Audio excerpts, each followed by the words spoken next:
I welcome you to Thursday's edition of Newspaper Headline Review on Orisi Gómìnà 102.1 FM. This is a program that takes you through some of the major stories for the day in Nigerian newspapers. My name is Michael Leshi, and I will be reeling out major headlines from the Daily Times, the Daily Trust, Daily Independent, and Vanguard newspaper. Let's set the ball rolling with the Daily Times, and the Daily Times for today has this screaming headline: salaries, allowances for judicial office holders, CJN to collect 5.3 million naira monthly as reps pass new bill. That story is on the cover page of the Daily Times for today. And then moving to security stories, we have this one: at last, FG unveils terrorists' financiers. At last, FG unveils terrorist financiers. That story is on page 4. And business news for today on the Daily Times newspaper, we have this one: CBN clears all FX backlog as external reserves rise to $34.11 billion.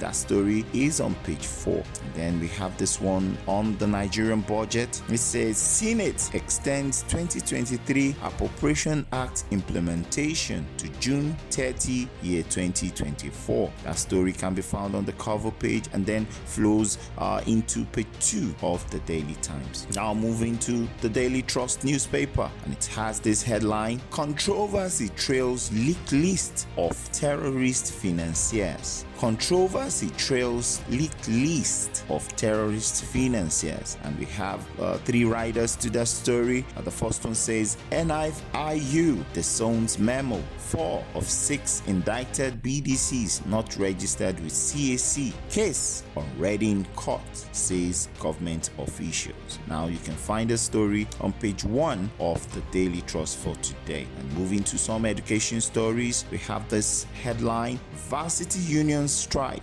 exams stalled in BUK, lectures disrupted in others. That story is on page 4 of the Daily Trust for today. And moving to some security news: why I will not negotiate with bandits. Why I will not negotiate with bandits. That's according to Governor Rada Diko of Katsina State. Now we move to the Daily Independent for today, and the Daily Independent has a lot of stories this morning. Boldest headline there says Labour Party faults NLC picketing party secretariat, says it's unlawful. That story flows from the cover page to page 29 of the Daily Independent for today. And talking about some energy stories, NNPC Limited pledges to use gas to trigger industrialization and economic development. NNPC Limited pledges to use gas to trigger industrialization and economic development. That story is on page 7 of today's edition of Daily Independence. And now moving to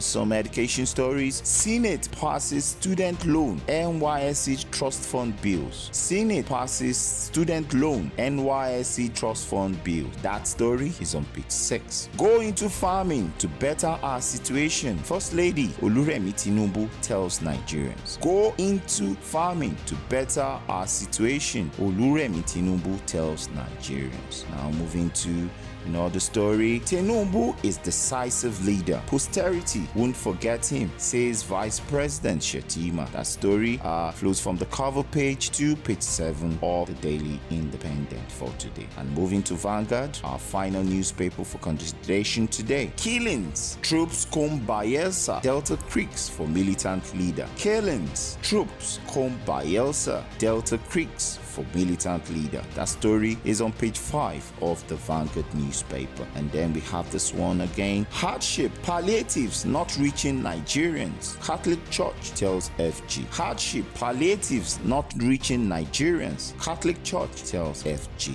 You can find that story on page 28 of the Vanguard newspaper for today. Now the last story for Thursday, March 21, year 2024 says NLC Labour Party locked in supremacy battle. You can find that story on page 9 of Vanguard newspaper for today. Now that's the size of today's edition of OIFM newspaper headlines review. Until tomorrow when I come your way again, I wish you a productive Thursday. Bye for now.